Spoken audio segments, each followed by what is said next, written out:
according to the frequency you need to control or damp. Yeah, you have to increase the density at that point because it's a node. What kind of relationship is it like between that material and what the frequency you're looking at controlling or absorbing?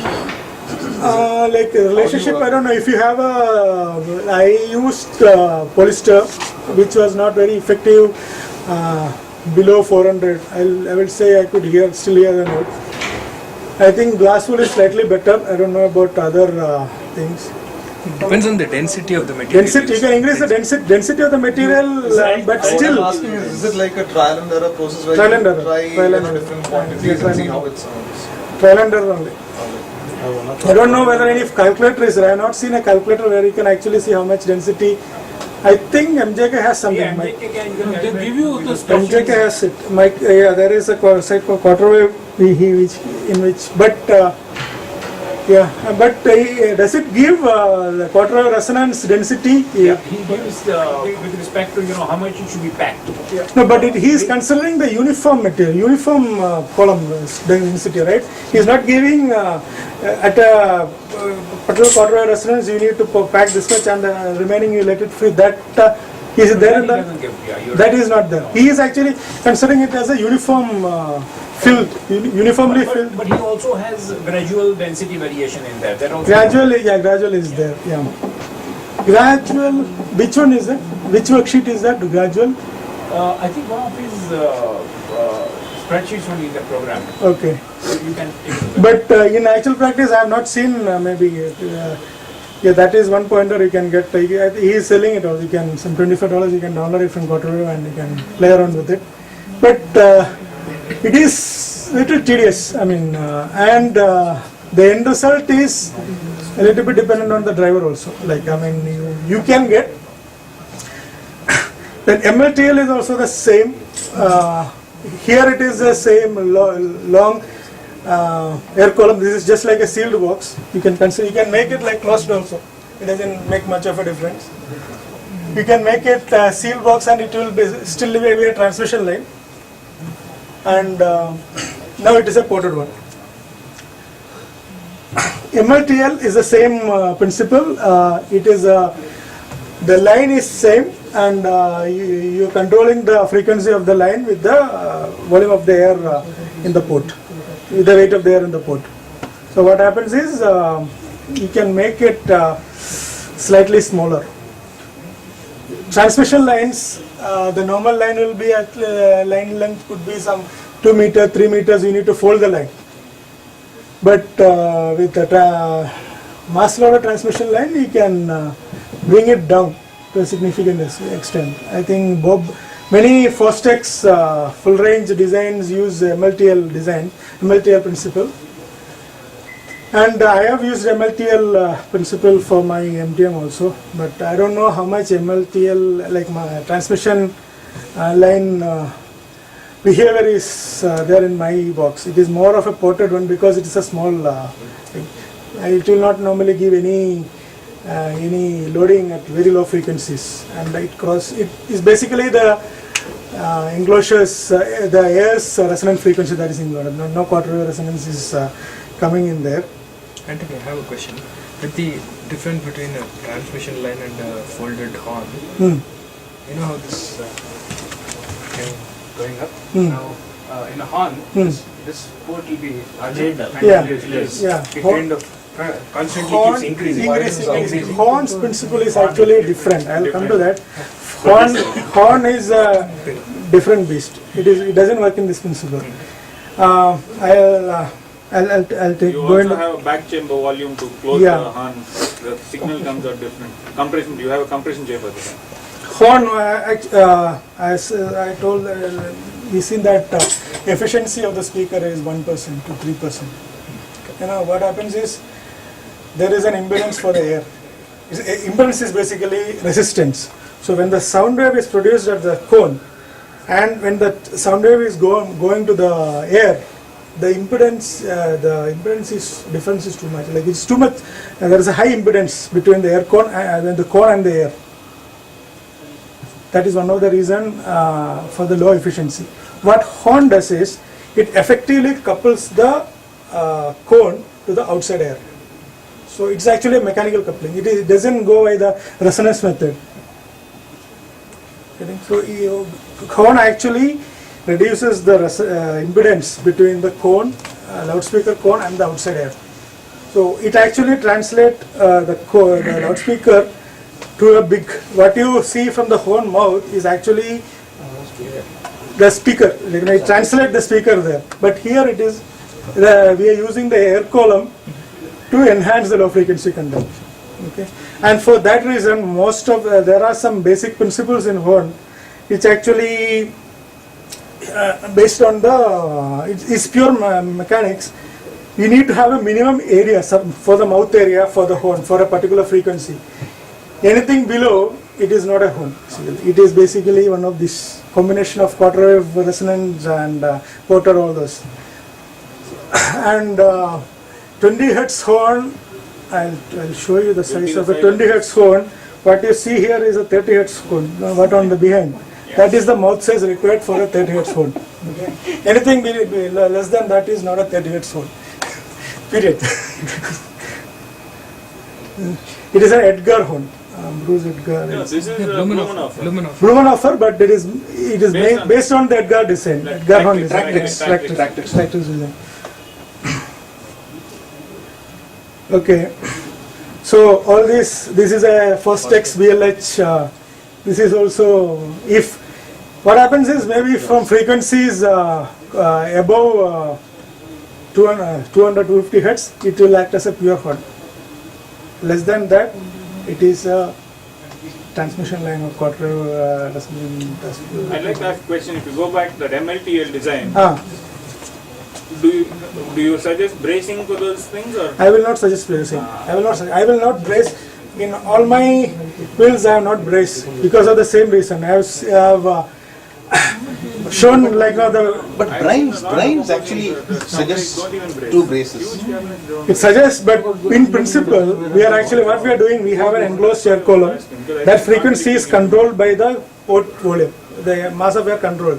So when you break the thing inside, that property is gone. I mean, like it might be there, but again, it is complicating things. So what we see in the design spec board, if you want to get it closer output, even MJK doesn't do any. Doesn't recommend bracing. So what I have found is that making the enclosure stiff enough will do the job. Yeah, but I've seen conflicting. Some guys in the same design have braced. Some guys have not braced, but they've used double thickness for the base and the top. But this is pretty effective. Like stiffening the walls is really good. I mean, it worked for me. And what material? I use fiberglass, but tar is really very good. Tar is sufficient. You can use tar and ceramic tiles. You used FRP, is it? What do you use? Double thickness? Used fiberglass wool or FRP? Yeah, the roof. No, I used for fiberglass. Fiberglass, it was a normal fiber resin, and it was. Wondering why? How do you stiffen the fan? The negative charge is too much. It depends on If the. we can finish, we'll do the question Okay. answers. Okay. Yeah, there is one more thing, which is open baffle. It's the simplest of the speakers you can make. Yeah, these are all. These are different types. This is a normal. We call it I frame, which is just a board, and that what you see there is a H frame, where it's you have H. It's yeah. And this is also same I-frame only. So most of the commercial, most of the cheap speakers that we get, it actually plays very well in audio.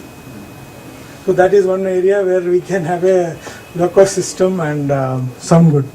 Only thing is No bass. no bass. Yeah, You have to use you cannot probably use an OB below 50, maximum 50. And see, most of the speakers that we get, car speakers and Dainties, Boltons, Philips, everything has a QTS of 0.7 to 1 or maybe more, and those go very well in these designs. Is there a QTS of? 0.7 and above. Yeah. 0.7 and above. You see, you get that free air car subs. Goes very well. No, you get those eminence beta and delta. They're about 253. They're Eminence beta is 0.5, I think. This is alpha. 0.5. The alpha is not Alpha selling is in 1. India. They're not Alpha is selling 1. it in India. Alpha is got I could not get, I No, tried. they're not selling in India. Beta they're selling, but it's about 2.5, I think. That's okay. You can No, use but that. its Q is not above 7. No, but Nelson Pass recommends that over the alpha. He says For that, he has a slot not loaded. He uses in the regular open baffle with either a Feastrix or a Lowther driver. You can use, I am using 0.3Q driver in my OB. It But can what be he does used, is he compensates in the crossover. He Equalizer. boosts the frequency limit. equalizer is. So the difference is, the difference between low Q driver in OB and high Q driver in OB is, low Q will give little more bass extension, but everything else remains the same. You don't get any better transient response for that driver. Everything is, whatever is the damping, whatever damping is in the low Q driver, you will not get the damping in OB. You will only get extension, but it will generally sound good. You can try. It is the easiest of the speakers to make. And it won't work normally good in passive. You need to have active because it's very inefficient. Bass is less. You need to marry it with a good subwoofer, preferably crossed below 50 Hertz. And you need a little bit breathing space also. Behind minimum 3 feet you need behind the driver. 3 feet. But 3 feet you usually get. Now we get minimum. It 3 feet, I varies. think, yeah, Sometimes you don't need that much distance. and some corner placing also you can experiment. And one good thing about OB is it will not excite room modes like the other speakers does. So it's very easy to blend it to the room. Yeah. And if you listen to jazz and all or something in the background, Easy ideal music. speaker to have. Well, I'll say ideal. Relaxing. Relaxed and have a sub, close it low. You will have sound everywhere. No, it will be everywhere. It will be reflecting everywhere. Beautiful. When I started my OB in 2005. Still not done. But I will do this year. I wanted to do this year. And you yourself say those are the easiest speakers to build. Yeah. No, I had versions. I had about 6-7 versions in between. Different protos, Yeah, prototypes. But I am close to what I needed to get little more bass, and there is one good thing about MJK's Martin J. King's spreadsheets. It actually gives you the tools to experiment. I mean, you can do experiments. Actually, he derives everything from mass loader transmission line. He extends to horn, he extends to OB, everything from one worksheet. It's good. I mean, they say that people say that the actual value what we get and the computed what you simulated value is somewhat closer. Yeah, but basically a wider baffle, you get a little more base extension. But if you go to active, you don't have to worry about wider baffle at all. You don't have to worry And about does the- QTS. You don't have to worry about QTS. Only thing is, maximum we get it is better. Plus, my experiments only have to see how much closer, to make it in such a way that the short circuit doesn't happen. We have to keep it little closer. That's it. I put one prototype also in. That actually maybe we'll see how it goes. Those are my people.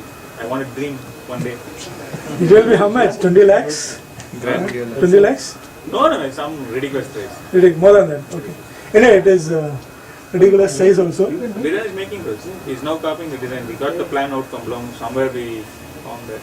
Edgar horns are available. Plans are available. Edgar one is there. And No, the bass horn for the front speaker, they had the rough sketch, so we have. this is a ported design, I think so. This is That's ported. sealed. That's sealed. This is sealed and this is That's just a front loaded. Tratrix It's not a design. tactric. It's a conical with a two split cone. The front it LF is a cone. Okay. It's a conical profile. Uh-huh. The top is a tactrix. The top HF one is tactrix. The front is cone, but it's got two angles, two split. Okay. You see the joint, it flares out again. Okay. Second cone. Okay. We've Okay. been- I we've been looked trying to here. figure I out thought how it to was work that out. Tratrix. Okay.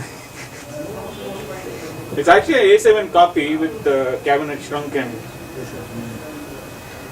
I think I'll be. variation. move a little bit onto the Horn territory. I'll experiment. I'm simulating in Hornrest now for my that same old peerless driver. So let us see how it goes. 15 the sims for the I posted some sims. It is 15 dB, 115 dB at 28 hertz. Wow. Good, and that is without room gain.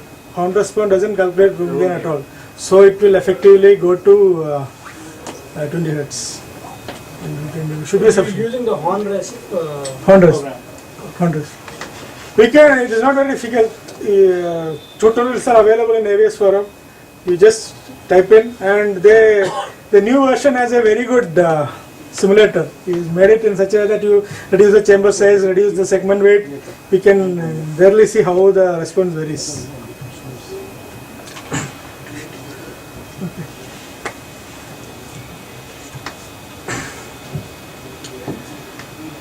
Buying kits, like so far we have explained the parameters, sensitivity.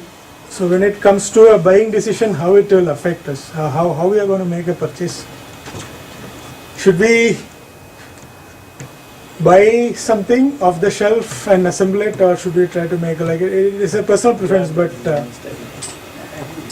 I buy kits yeah, or I buy designs. okay. Like I'm doing a tap horn now using 7-inch. 7-inch Exodus. Uh-huh. That's more for fun. But that design is using horn response. Yeah. They'll make design on AVS. Okay. Even for myself, I bought the design. It's available for $40. Yeah, when somebody did all the homework, that is the way we should follow. Easier way to get Easier way to get it. Normally, I buy the Everything speaker was- and make the design. Yeah. Everything was that was Read everything and make a fast. everything that was supposed to be used. Yeah, there is one other reason my 7-year project also doesn't have. I could have bought something. No, but actually, for the open baffle now, Nelson passes that slot-loaded baffle. He uses the peerless drivers from Bombay. Even Linguids uses PLS low-Q drivers. And actually, Silbertone used that slot-loaded horn with 515s when they demonstrated at Western Electric. I was surprised, hey, these guys are also copying that slot-loaded baffle. Slot-loaded is whatever it was. Slot-loaded is Two, yeah. It's basically it is not pure. It's a very short ported. It's a very short ported one. but it's open at the back. Yeah, but one loading is One mass loading. Some mass loading is happening. You are increasing the MMS of the cone. Okay. You reduce some adjustment. It is happening, but it is good. It's a good idea. It's supposed to work. Everybody seems to be saying it's working. And you can use small drivers. You can use 6 of those 5-inch drivers, and then That is actually a good idea as well. that's I what mean, you Nelson can. Pass has done. You use 6 You of get- those small drivers. And They've used another way to get good bass at low price. What he said. Use small drivers in a column. Use OB. You can use it as OB, but it will get a very good transient response. The cheap drivers will give a very good transient response. Because small drivers will be will settle back easier. Like that control will be better. So you get tighter bus. Does the surface of the baffle, in an OB, does the surface finishing, the surface of the baffle, does it matter a lot? I mean, the way it's finished. Weight is finished. Yeah. Does it affect the sound a lot? No. I mean, there is something called baffle step diffraction. Diffraction, but it is in 1 dB range. Diffraction is basically what happens is when it comes to the edge, there is a, diffraction is basically bending. So there is some components happening at that frequency where the baffle step is there, where the edge is there. You can reduce it by chamfering. Like you make it a 45-degree cut, that artifacts will reduce. Other than that, you don't need. Maybe if you make it smooth for a full range, it matters. If you make the surface smooth. No, because earlier Raji was saying that if you have a wider baffle, the low end gets better. That is a So just natural like that, roll the off. finishing- That is a natural roll off you will get. But how wide you can make the baffle? You can. Easiest way is get a chip amp. Use 2A, active 2A. Use software crossover or say any crossover. You get beautiful result. You can actually have. There is another problem when the baffle is wide. So quarter wave resonance that I was talking before will happen here also. What happens is, suppose your baffle is 250 mm wide. So what will happen? You have the 400 hertz quarter wave resonance happening in the baffle. That means there is a peak there. So ideally, the baffle should be narrow as possible.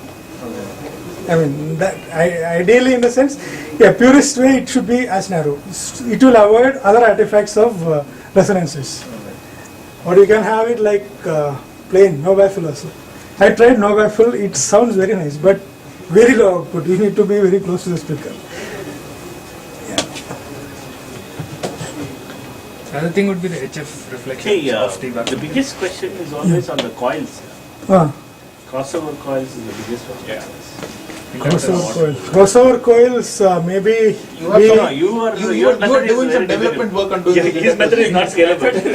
You cannot do. You spoke to somebody, you are trying to find somebody who will do the winding. I got, but if we have something like group buy, we can get procured. People will give. I have made it also. I want something like Your 2.5 opinion mH. is very dangerous. That is the Not mine. You see the yellow coils. Yellow coils is not made by me. I get Very it good. made. I get it good. Yeah, I need. We should. I need help. Now, if we have something What like do a you do group, for your, He's running full range, the 416, no fire. I need to. no wonder. no, there is a simple way to do it. If you can try get an LCR meter, go to the transformer shop. Twitter. But there's a mechanical. Have you tried? Have anybody tried that? 900, so I used to do that before. Before this, once or twice I tried. High value inductors. Go to universal transformers or place. Go with the LCR meter. Check the secondary inductance. I said, yeah. No, but that the metal core saturates. No problem. If you are such above 150 hertz and all, like say your crossover is something like say 100 hertz,